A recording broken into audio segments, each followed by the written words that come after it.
At the nurse's station, a young woman named April Burrell remained motionless, her eyes fixed and oblivious to her surroundings, trapped in a state of catatonia. Once an outgoing and accomplished student pursuing an accounting degree at the University of Maryland Eastern Shore, April's life took a drastic turn following a traumatic event at the age of 21. She spiraled into psychosis, enveloped by persistent hallucinations that distorted her perception of reality. The vibrant valedictorian found herself unable to communicate, perform basic self-care, or even recognize her own identity. A diagnosis of severe schizophrenia, a debilitating mental illness that afflicts around 1% of the global population, cast a shadow over April's life. For Sander Marks, now the director of precision psychiatry at Columbia University, April was his first patient, encountered during his days as a medical student back in 2000. She remains the most severely afflicted patient I have ever encountered, Marks recollected. Their paths diverged for almost 2 decades until fate intervened once more in 2018, ushering in a sequence of medical revelations reminiscent of the transformative events chronicled in Oliver Sacks' renowned work, Awakenings. In a remarkable turn of events, Marks and his colleagues discovered that beneath April's clinical presentation of schizophrenia, there lay an underlying and treatable autoimmune condition, lupus. This insidious disorder was assaulting her brain, masquerading as schizophrenia and perpetuating her suffering. April awoke after months of targeted treatments and more than 2 decades trapped in her mind. These are the forgotten souls. We're not just improving the lives of these people, but we're bringing them back from a place that I didn't think they could come back from. The profound awakening experienced by April, along with the successful treatment of individuals facing similar challenges, has the potential to revolutionize the care provided to some of the most afflicted patients in psychiatric practice, many of whom languish within mental institutions. Collaborating with the mental health care system in New York State, researchers have identified approximately 200 patients who have been institutionalized for extended periods and are afflicted with autoimmune diseases. These individuals, long overlooked, stand to benefit from the groundbreaking discovery. Furthermore, scientists worldwide, from Germany to Britain, are undertaking similar investigations and uncovering a higher prevalence of underlying autoimmune and inflammatory processes in patients presenting with various psychiatric syndromes than previously recognized. While the current research may only directly impact a limited subset of patients, its influence is already reshaping the field of psychiatry. It is transforming the way mental illnesses are diagnosed and treated, instilling hope in the lives of individuals who were once forgotten. Sander Marks poignantly remarked, "These are the forgotten souls. We are not merely improving their lives, but we are bringing them back from a place I believe to be beyond return." Losing April. Even during her teenage years in Baltimore, April displayed the aptitude of a future college accounting student. She took on responsibilities such as balancing her father's checkbook and assisting in rent collection for his properties. Residing with her father, an Army veteran, and her stepmother, April was one of 7 siblings. Academics held great importance to her, and anything less than an excellent grade would disappoint her. In high school, she showcased her talent in volleyball, and her family remembers her as exceptionally competent in various endeavors. She actively contributed to her father's venture of renovating numerous rental properties, fearlessly tackling tasks like wiring outlets and repairing roofs with tar. April's life appeared to be flourishing. She enjoyed good overall health, and aside from the typical challenges faced during adolescence, there were no indications of mental distress. Her older half-brother, Guy Burrell, described her as a high achiever, friendly, outgoing, and deeply enamored with life. However, in 1995, the family received a distressing phone call from one of April's professors. She was incoherent and had been hospitalized. The details surrounding the traumatic event remain undisclosed to preserve her privacy. After a brief stay at a short-term psychiatric hospital, April was eventually diagnosed with schizophrenia. Though her family made every effort to care for her, April's condition demanded constant attention. In 2000, she transitioned to the Pilgrim Psychiatric Center for long-term care. Despite their best intentions, her family could only visit once or twice a month, undertaking a 4-hour journey from Maryland to Long Island. April remained trapped within her own world of psychosis, often using her fingers to trace what appeared to be calculations and engaging in conversations with herself regarding financial transactions. She no longer recognized or interacted with her family. Touch, hugs, and kisses were met with resistance. The family felt a profound sense of loss, as if they had relinquished their connection with April. A promising medical student. At the time of April's schizophrenia diagnosis, Sander Marks was a promising medical student studying at the University of Amsterdam, far away from the unfolding events. Growing up with both his parents working as psychiatrists, Marks had been immersed in the world of psychiatry and had even played as a child in long-term psychiatric facilities. He harbored no fear or stigma towards the patients and their illnesses. During his tenure as a visiting Fulbright scholar in the United States, Marks made a deliberate choice. Instead of joining more renowned institutions, he opted for Pilgrim Psychiatric Center, a state hospital located in Brentwood, New York. This facility housed numerous individuals with severe psychiatric conditions, some of whom spent months, years, or even the remainder of their lives there. It was within these early days at Pilgrim that he encountered April, an encounter that would forever alter the course of his life. April's demeanor left a profound impression on Marks. She would remain in a state of perpetual stillness, unmotivated to shower, venture outdoors, or express any signs of joy. The nursing staff had to physically maneuver her due to her lack of responsiveness. As a student, Marks lacked the capacity to provide assistance, and as his career progressed, he moved forward, but the image of the young woman frozen at the nurse's station remained etched in his memory. Bringing back April. Nearly 2 decades had passed, and Sander Marks had established his own laboratory. Drawing from his own experiences, he encouraged one of his research fellows, Anthony Zogby, to immerse himself in the clinical setting and spend time with patients at Pilgrim Psychiatric Center, mirroring Marks's own past. In a truly remarkable twist of fate, Zogby encountered a catatonic patient stationed at the nurse's desk. Deeply affected by the encounter, he sought out Marks to share what he had witnessed. Marks felt an uncanny sense of déjà vu as Zogby began recounting the story. His incredulous question followed, "Is her name April?" The revelation that little had changed for the patient he had encountered nearly 2 decades prior left Marks astounded. Over the years, April had undergone various treatments, including antipsychotics, mood stabilizers, and electroconvulsive therapy, all without any positive outcome. Marks obtained family consent for a comprehensive medical examination, leading him to assemble a multidisciplinary team of more than 70 experts from Columbia University and around the world. The team included neuropsychiatrists, neurologists, neuroimmunologists, rheumatologists, and medical ethicists, all dedicated to unraveling the enigma surrounding April's condition.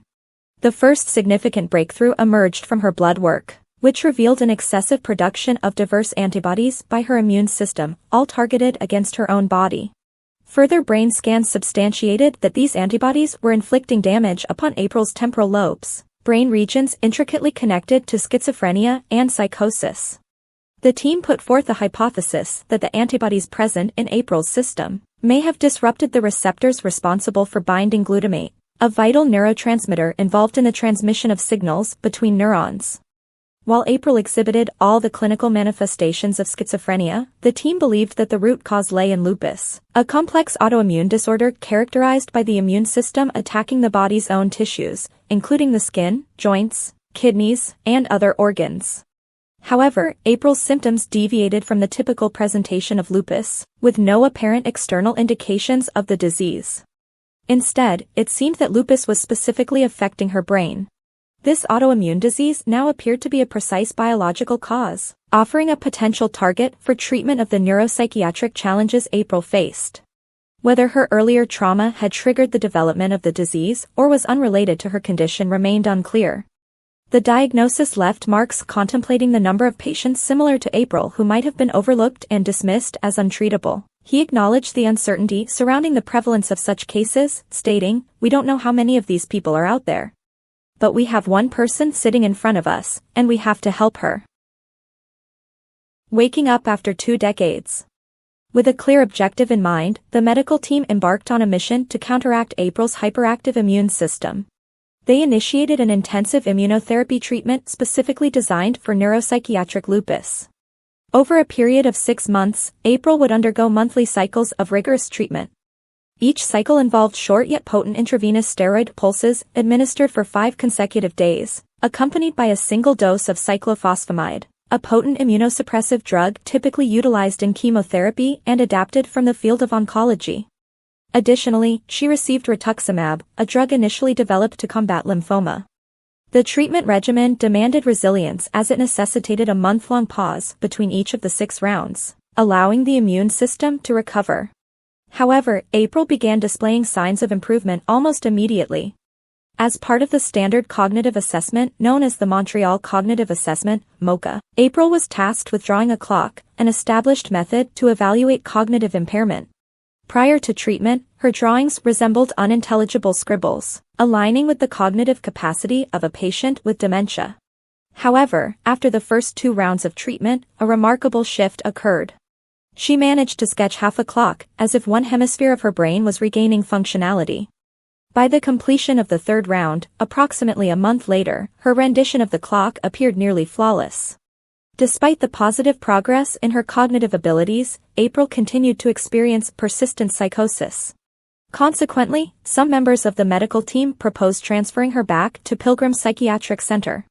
This decision concerned Marks greatly, especially as he had to return to the Netherlands, fearing that April would be sent back in his absence. On the day of his scheduled departure, he made one final visit to the hospital to check on his patient, often finding her seated in a catatonic state in the dining room. However, upon entering, he was taken aback. April seemed to be absent, replaced by another woman sitting in the room.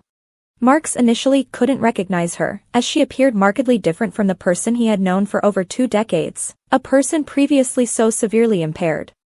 Yet, upon closer inspection, he was struck with astonishment, exclaiming, "Holy S! It's her!" It was as if April had undergone a profound awakening after more than 20 years. A joyful reunion. She recalled her childhood home in Baltimore, the grades she got in school, being a bridesmaid in her brother's wedding, seemingly everything up until when the autoimmune inflammatory processes began affecting her brain. When she arrived, it was as if she was an entirely new person, shared Guy Burrell. She recognized all of us, recalling various memories from her childhood. A video capturing the reunion reflects April's cautious and delicate demeanor. However, her family attested that she remembered her childhood home in Baltimore, her academic achievements, and even being a bridesmaid in her brother's wedding, everything before the autoimmune inflammatory processes affected her brain. Astonishingly, she even recognized her niece, whom she had only known as a young child and who had now grown into a young woman. During a video call with her father, April humorously remarked, "Oh, you lost your hair," and erupted into laughter, as recounted by Guy Burrell. The family felt as though they had witnessed a miraculous transformation. "She hugged me, she held my hand," Guy Burrell expressed. "It felt as if a parade could have been thrown because we were overwhelmed with happiness. We hadn't seen her like that in what felt like forever." Marks added, "It was as if she had come home. We never believed such a transformation was possible." Finding more forgotten patients. As a teenager, Marks vividly remembered watching the film adaptation of Oliver Sacks's The Awakenings, starring Robin Williams and Robert De Niro, and how it left a lasting impression on him. The concept of individuals who seemed lost in mental institutions but managed to regain their lives stayed with him over the years. He shared, "The notion that people are gone in these mental institutes and that they come back still, that has always stuck with me." Prior to his passing in 2015, Sacks engaged in conversations with Marks about the groundbreaking discoveries made concerning patients like April. Sacks, who was also a professor at Columbia University, had a personal connection to the work as he had a brother who suffered from schizophrenia. Marks recalled Sacks expressing hope about the potential outcomes that could be achieved with patients, outcomes that he once believed were unimaginable. According to contemporaneous notes kept by Marks and confirmed by Kate Edgar, Sacks's long-term personal editor and the executive director of the Oliver Sacks Foundation, Sacks said, "Your work gives me hope about the outcomes we can achieve with our patients that I never before would have dreamed possible, as these are true cases of the awakenings where people get to go back home to their families to live out their lives." Following April's unexpected recovery, the medical team issued an alert within the hospital system to identify other patients who exhibited antibody markers for autoimmune diseases.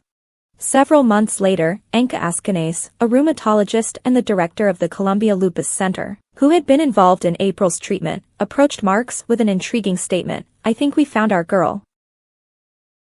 Bringing back Davine. Davine Cruz's journey with mental illness began at the age of 9 when she started hearing voices. Initially, the voices would argue among themselves, but as she got older, they started talking about her, and one night they even urged her to take her own life. Over the course of more than a decade, Devine was in and out of hospitals, struggling with visual and auditory hallucinations, as well as delusions that greatly impacted her daily life. Her diagnoses included schizoaffective disorder, which encompasses symptoms of both schizophrenia and bipolar disorder, as well as intellectual disability. Unfortunately, the medications she was prescribed, such as antipsychotics, lithium, clonazepam, Ativan, and benztropine, did not fully alleviate her symptoms and came with undesirable side effects. In addition to her mental health challenges, Devine also had lupus, a condition she had been diagnosed with during her teenage years. However, there had been no connection made between her lupus and her mental health issues. When Devine was 20 years old, Marks and his team discovered her. At that time, she held a firm delusion that she was pregnant, despite multiple negative pregnancy tests. This was when her condition was at its worst. In August, the medical team devised a treatment plan similar to what had been successful for Sarah. Devine began receiving monthly infusions of corticosteroids and chemotherapy drugs to suppress her immune system. By October, significant improvements were already observed. Devine expressed a newfound eagerness to engage with life, realizing that she had missed out on so much. The treatment showed promising results and gave hope for her recovery. After undergoing several rounds of treatment, Devine started experiencing a heightened awareness that the voices she heard were different from real voices, indicating a reconnection with reality. She completed her 6th and final round of infusions in January, marking a significant milestone in her recovery. In March, Devine felt well enough to meet with a reporter and share her story. During the conversation held in Marks's office at the New York State Psychiatric Institute, where she received treatment, Devine expressed a sense of improvement and a feeling of finally becoming the person she was meant to be all along. Initially, she appeared shy and childlike, and the excitement and anxiety of discussing her journey reminded her of the anticipation she felt before a school field trip. Despite having lost approximately 10 years of her life to her illness, Devine retains vivid memories of her experiences. As a child, she struggled to articulate what she was going through to her family and often isolated herself in her room. The severity of her condition made her feel as though she couldn't express herself coherently, leading to a sense of being voiceless. She recalls the characteristics of the voices she heard and the disturbing hallucinations she experienced, such as a hand reaching down from the ceiling while she was in bed and encounters with a haunting nurse with a crooked head and black teeth during her hospital stays. Devine vividly recalls the moments of paranoia she experienced, believing that the world was ending and that the police were targeting her. However, she also remembers the pivotal phone call with Marks, where she learned about the connection between her lupus and her mental illness. She questioned how the impact on her brain was related to her existing condition. Her recovery is extraordinary and has impressed her doctors for several reasons. The voices and visions that plagued her have ceased completely. Furthermore, she no longer meets the diagnostic criteria for schizoaffective disorder or intellectual disability, according to Marks. A recent neuropsychiatric evaluation showcased her progress, as she not only drew a flawless clock but also displayed surprising engagement by asking about the physician's well-being, which the doctor noted in the patient report. This level of awareness is significant because many severely ill mental health patients never attain such understanding, noted Chaudhry. Currently, Devine resides with her mother and is leading a more active and engaged life. She assists her mother in cooking, handles grocery shopping, and manages public transportation for her appointments. Remarkably, she now even babysits her siblings' young children, a responsibility her family would not have entrusted her with prior to her recovery. She spends time listening to music, taking the children to the park, and watching movies like Frozen 2 with them. Devine expresses deep gratitude for her treatment and the dedicated team that made her recovery possible. She acknowledges that without their help, she wouldn't be where she is today. She feels a sense of excitement, believing that a new chapter in her life is beginning. Expanding the search for more patients.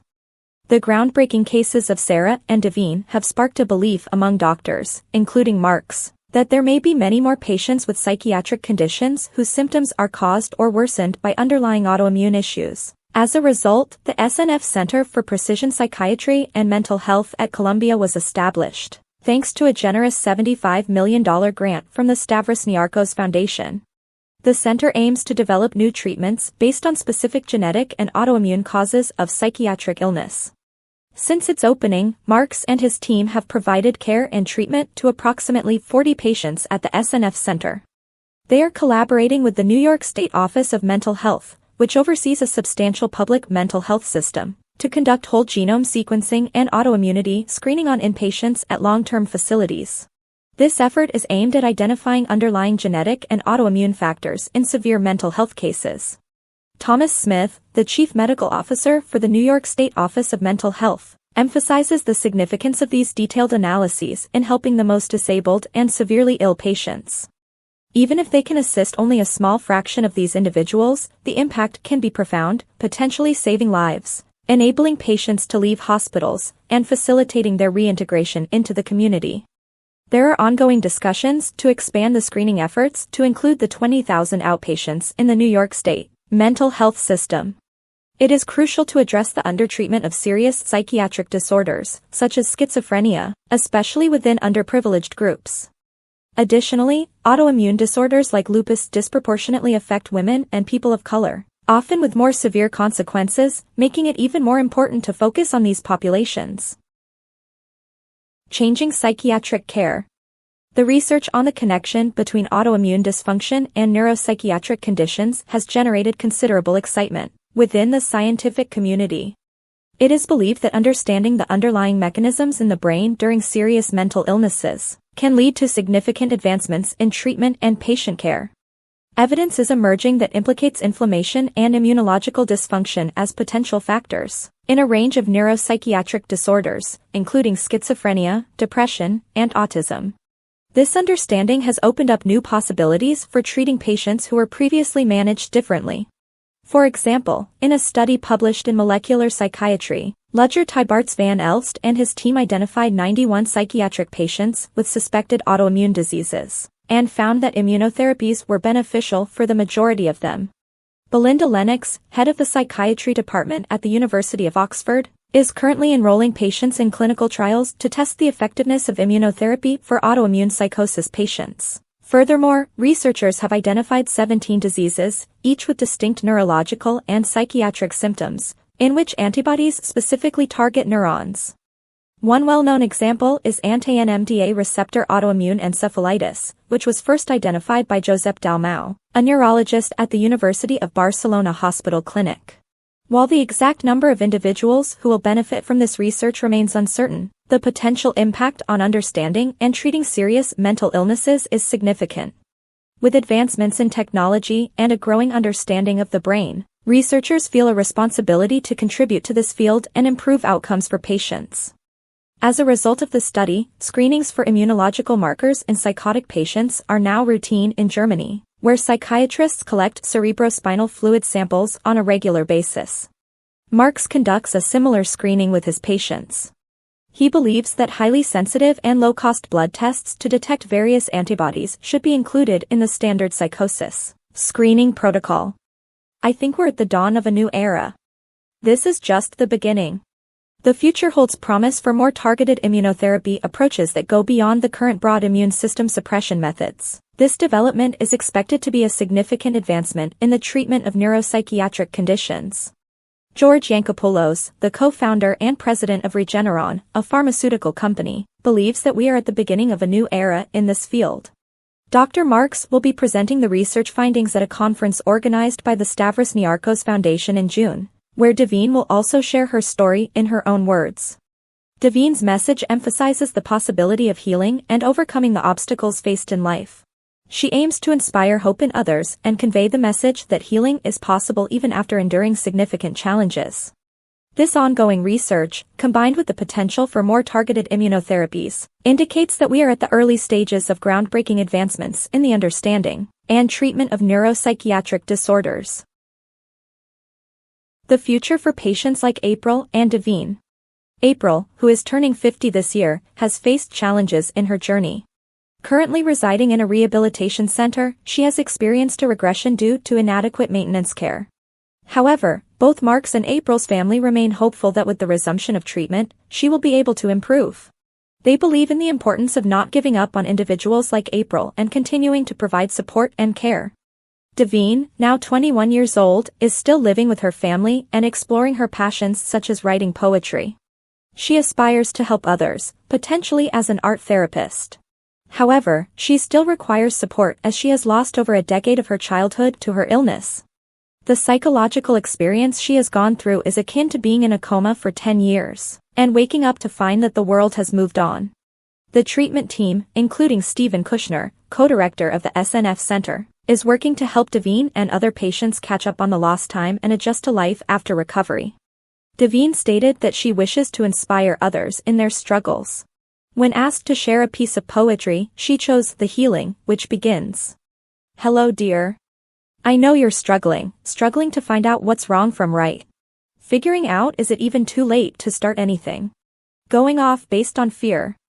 Is it even real? Take your time dear one, there's no need to rush in a hurry. You are precious to those around you. You are not alone for the world has beautiful creations made just for you." Davine Cruz.